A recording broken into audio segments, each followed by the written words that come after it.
Hello everyone, welcome back to the Sins Combat Network and welcome back to SCN News. Today, bringing you the news from the world of boxing.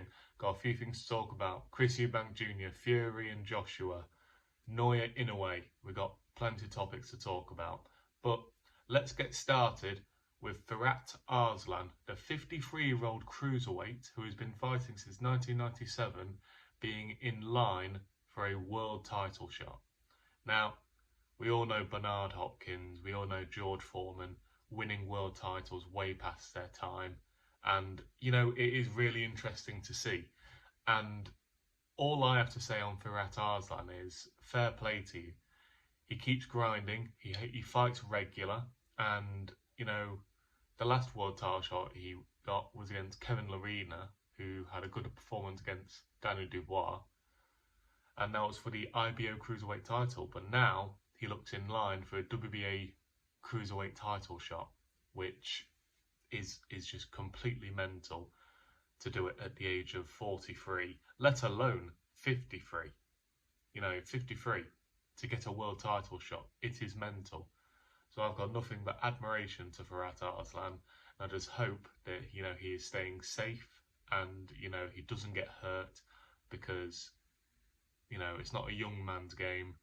But you do get the rare exceptions, so, you know, well done to him on earning his world title shot at such an old age. Right, Fury, Joshua, they've been going at it a lot over the last few years, but Joshua has come out and stated that he would like for his fight with Deontay Wilder to be on the undercard of Tyson Fury versus Alexander Usyk. And Fury's giving his opinion on it. He always gives his opinion. And he has called him an embarrassment, basically, saying that he should get a show of his own, look how far he's fallen. And he has a point. Joshua was main eventing every show he was on, breaking pay-per-view numbers, and now he is asking to be on the undercard of a Tyson Fury show, basically. And, you know, I think it's good. There should be bigger fights on undercards, but you know, I get Fury's point of look how far you are stooping in the fact that you're now looking to be an undercard fighter. But, you know, it's humility and humiliation for Joshua. So there's not a lot you can really do with it. There was obviously talks when it was first announced that it was going to be a double header, Wilder Joshua, Fury Usyk. And I think money-wise, it'd make a lot of money that one pay-per-view.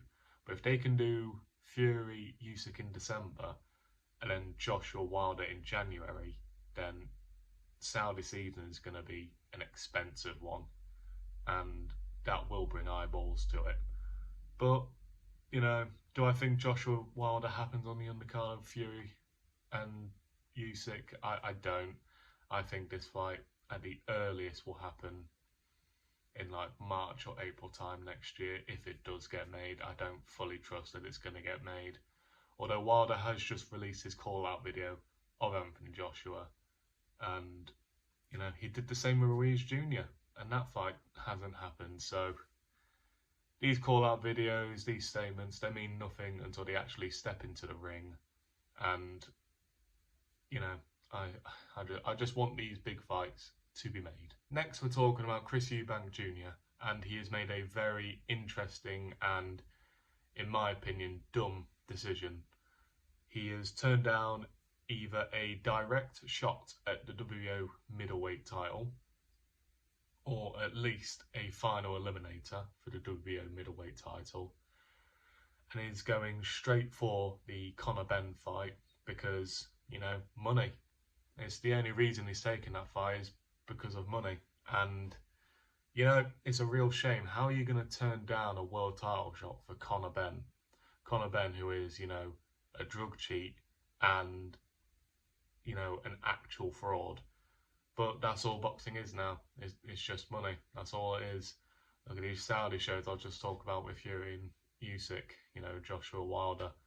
All it is money, and I'm very disappointed in Eubank Jr. because I thought very highly of his win against Liam Smith, and I thought he's going to go on to do a good fight next, and I had a feeling it would be Conor benn, but I was hoping he would, pursue a world title, try and get maybe the Gennady Golovkin fight.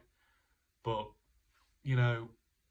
if you're chasing a drug cheating Conor Benn, there's just no respect for it. I know it's going to earn him money, but that is not what we want. We don't want to see Conor Benn until he has been fully cleared, because right now he's not been fully cleared, and that investigation is still going on.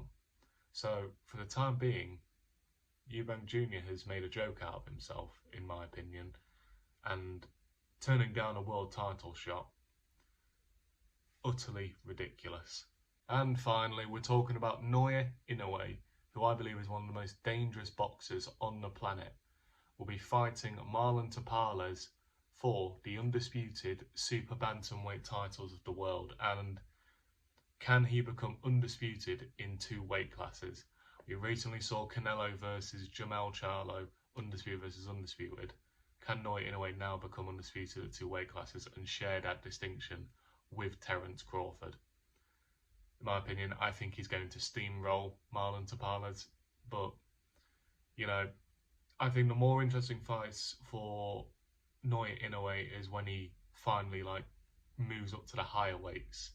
I want to see him reach the lightweight division, potentially one day get a fight with Gervonta Davis, and see how he matches up with some of these other guys, because he's going to utterly dominate the super bantamweight division.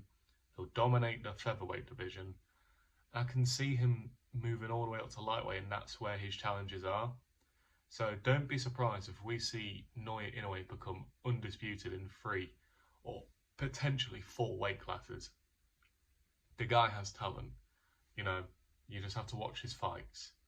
Him destroying Nonito Donaire in 2 rounds. I know Donaire's not the youngest, but he's still a world-class boxer in that division. And just look at his resume. Look at Naoya Inoue's resume.